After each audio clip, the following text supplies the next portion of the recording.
So in this segment, we're going to be talking about the cladding and the issues surrounding the fact that the government won't ask freeholders and developers to pay for the dangerous cladding and lack of fire safety in certain apartments. Instead, they're asking the lowest end of the chain, which are leaseholders who people have just paid to have a lease on the buildings temporary. The government won't help leaseholders. They're going to protect the freeholders. They're going to protect the developers because these are the sorts of people who would donate more money to the Tory party, freeholders and leaseholders.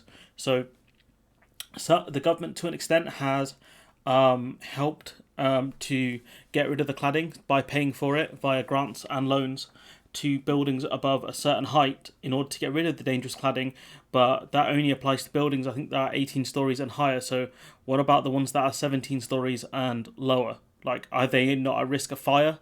It's genuinely very stupid. So this person here, Sarah, this is not the person mentioned for some reason, but Sarah Walters, a mother of two who is facing a £50,000 fire safety bill on a property she paid £88,000 for a share of, broke down in tears. So she's being asked to pay 50 grand to make her apartment fire safe according to the regulations. £50,000. That's half the price of an apartment in certain areas. 50 grand. Where are these people supposed to get that sort of money from? If they borrow it, they go into more debt. They can't sell off the house because it's not fire safe. They can't rent out the place because it's not fire safe. So these people are stuck with a property that they can't do anything with. So this person here, Sarah Walters, broke down in tears when she spoke to The Guardian about the impact of Wednesday night's vote in Parliament not to protect all leaseholders from fire safety costs. Again, where are the Labour Party on this? They should be pushing to help these people. Her grandfather had given her a small inheritance to place a deposit on the home in southeast London, and now, because the property was built with potentially flammable cladding and missing fire breaks, its value has gone. That's not her fault. You would expect when a building is built, especially in a developed country like the UK, it's going to be built to spec. It's going to have, it's not going to have flammable cladding or missing fire breaks. It's just ridiculous. Hers is just one of the numerous stories of severe disruption to lives and damage to mental health caused by the building safety crisis. And even, these things have a cost as well on society, on people. If and there's a specific example I'm going to show you. If the cladding is not dealt with, this potentially flammable cladding, it causes more problems. You have to bring the fire services out. You have to evacuate people. You have to deal with potentially death or injuries because of the fires that could happen because of this cladding, or the fires that could be increased because of this cladding. So the fact that the government aren't dealing with it shows how callous this government are when it comes to helping the ordinary person. These are people who have house shares and flat shares and whatever. These aren't rich people. Typically, the fallout from Parliament's decision to leave hundreds of thousands of leaseholders facing bills to fix fire safety defects looks directly to affect the way people vote in next week's local elections. Well, we know that's not true because the Tory party won majority. It did very well in the local elections. In the south, they didn't do as well as they typically would do, but in the north, they did very well. So, these people either aren't enough in number to do anything when it comes to electoral damage to the Tories, or they didn't come out and vote, or maybe they still voted Tory, which, if that's the case, then you're asking for this. The Conservative Party, which, aside from around 30 rebels, opposed attempts to make more leaseholders, and Labour, which abstained in crucial Lords vote despite challenging the government in the Commons, looks to lose some support. So why were Labour Lords abstaining from this? Is it possible that they own properties and they don't want to pay the cost for this? That's potentially the problem. But the Labour Party needs to start campaigning more on this stuff. These buildings are dangerous. And the fact is, the people living in them, the leaseholders, they can't afford to fix the problems. So if there is a fire in any one of these buildings, it could go up in flames and it could climb the entire building. And, the damage and cost that would incur is ridiculous. The government should be helping anyone who's been impacted by this dangerous cladding and lack of fire safety. The government should be helping. And if developers have cut corners, or freeholders have cut corners, they should have to pay. It breaks my heart, said Walters, who asked for a pseudonym to be used in this article. This was her grandfather's legacy to her, and it seems he worked for nothing. We haven't done anything wrong, and I don't know why we are being treated like this, because the Conservative Party don't care, that's why. I am on antidepressants as a direct result of the stress and anxiety this has caused me. Like I said, it has a societal cost on people. I don't understand that. The Conservative Party just caused me pain on an average day, but this is just ridiculous. The home Walter shares with her husband, a key worker, and two young children is in a building that is measured at just under 18 metres tall. That means the owners will not be able to access the $5 billion government fund already agreed to fix tall buildings. So if your buildings are not a certain height, they ain't going to help you. It's ridiculous. The government could easily afford to do this. It's just so stupid. You know, combustible cladding and missing fire breaks are the problem. You know, they shouldn't be an issue for the government. They should fix this stuff. If it had been slightly taller, her problems would have been all but over. But buildings under 18 metres will only qualify for loans, and Walters feels bitterly let down by politicians. So are you saying this building is less likely to go? I mean, there would be potentially less fire because the building's not as tall, but it's still dangerous. People could still die as a result of this. This is so stupid. We have local elections next week, and we can't vote through the Tories, and Labour have stuffed us through the back door. Who do I vote for? No one cares for us. It's heartbreaking. I mean, I fail to see how Labour have stuffed you through the back door. It's a bit of a weird phrase. But, you know, you tactically vote then because you don't have much choice. So Barty, who lives in an 18 block under 18 metres tall in Chelmsford, has decided she will support the Liberal Democrats as the party's representatives in the House of Lords voted to protect all leaseholders from costs that MPs have estimated could reach $15 billion. So that shows you at least the Lib Dems are fighting for people when it comes to this, and you know they're going to get votes out of it. Simple as. She's expecting a bill in excess of 10 grand to fix high pressure laminate cladding, insulation and wooden balconies on a shared ownership flat, 30% of which she bought for £57,000 6 months before Grenfell Tower. So she hasn't owned it for that long. Grenfell Tower was in 2017. She hasn't owned it for that long, and this is just a flat share. And she's having to pay a ton of money just to get it fixed when it's not her fault. She says, we are really disappointed that the government promised that leaseholders shouldn't pay, but they don't have any intention of keeping to their word. I mean, are you surprised?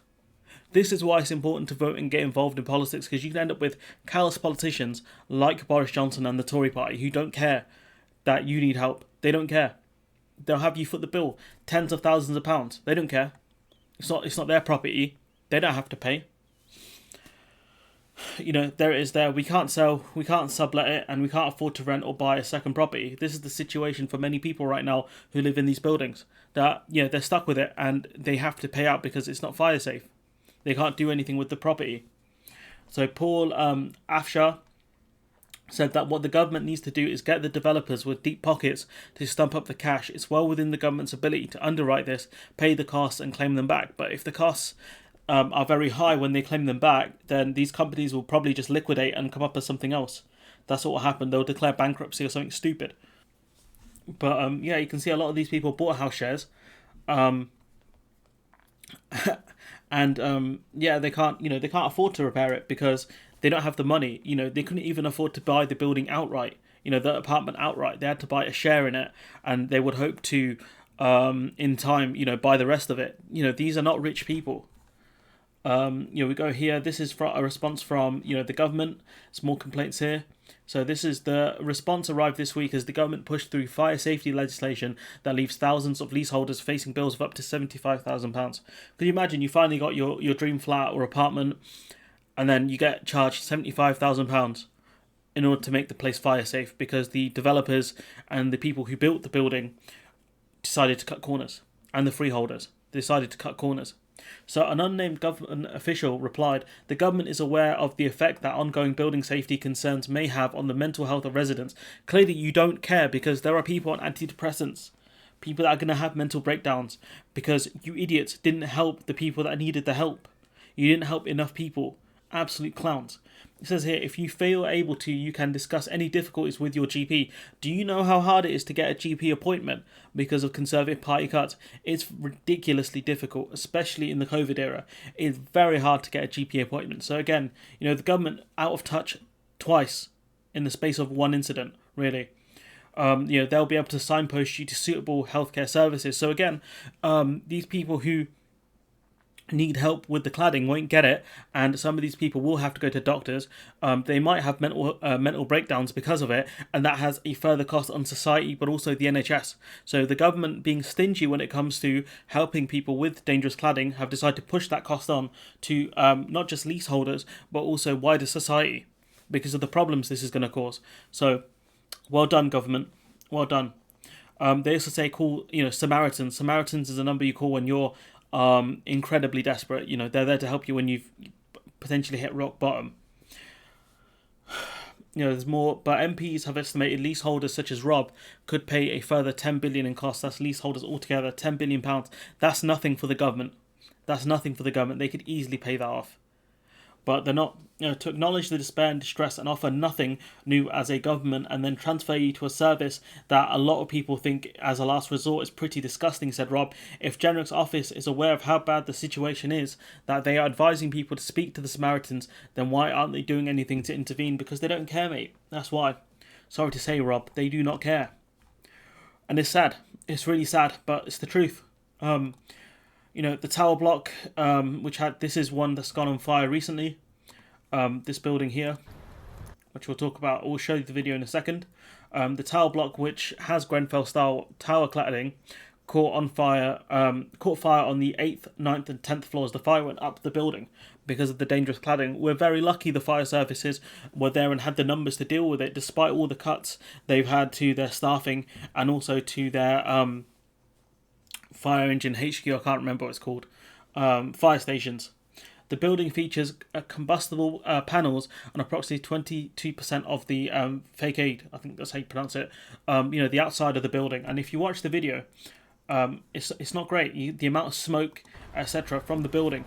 2 people were taken to hospital because of the damage from the smoke inhalation. Luckily, no one was hurt, but that's only because the fire services got there very, very quickly and managed to stop a potential catastrophe, an absolute catastrophe. And this is down to the government. And this was a building that was earmarked to have the cladding removed because of its height. Could you imagine this happens in another building where people couldn't afford to have the cladding removed? A fire could happen. You could have a fire from tumble dryers, are notorious for catching fire. Anything could happen. Anything could happen to cause a fire, and that's it. It will climb up the building. I think you can see it there. I think it started there. It's gone up the building. Luckily, again, the fire services managed to stop it, because we could have had another Grenfell Tower. Credit to everyone involved, in stopping the fire. But you look here, Telegraph headline: New Providence Wolf fire was minutes away from being another Grenfell Tower. Minutes away. So if they didn't react as quickly as they did, that's another. That's a lot more people dead. The only other thing you can say is we're lucky. That the fire was at 11:30 a.m. rather than at night or late in the evening, which I think Grenfell Tower happened. The fire was quite late on in the day. There were a lot more people in the building. You could have had potentially another Grenfell Tower, and this area is in this building, Canary Wharf, a very rich area in London, a very rich area, just like Grenfell Tower was in Kensington, a very rich area. And the simple fact is, this sort of cladding has to be removed by the government, because you're going to see potentially more incidents like this in flats that haven't had the cladding removed. The amount of smoke coming off the building is crazy. That could have gone straight up the building. Straight up the building and spread across. But it shows you the stupidity of the government, where they fail to understand that because you decide to cheap out in one area, that cost gets pushed on. Someone has to pay for the cladding to get removed. And if it's the case that there's a fire that happens and the building goes up in smoke, how much does that cost? How much does that cost when it comes to not just finances, but people's lives, people's apartments being ruined, destroyed, because the government decided they're not going to help leaseholders out even. It generally irritates me so much that this government are this callous. It hurts. But I'm not surprised by these people, and anyone involved in this, anyone who has this sort of dangerous cladding, contact your local MP and ask them why we were not helped like the people in the higher towers were. Ask them. Start talking to whoever it is, your local Labour council or whatever, and ask them to start bringing up to the higher ups within the party. Why aren't the Labour Party fighting harder for for leaseholders? Because this is an issue the Labour Party need to bring up. The Lib Dems too, and the Greens, whoever. Start talking about this, because this is important, because these aren't rich people that are being impacted by this. The richer people are being they're not being charged, really, the freeholders and the developers. But look, I'm going to leave it there. Let me know what you think in the comments below. If you're one of these people who is having this issue with the cladding, comment below, and I'd love to know what's going on. But yeah, like, comment, share, subscribe, and hopefully I'll see you in the next one.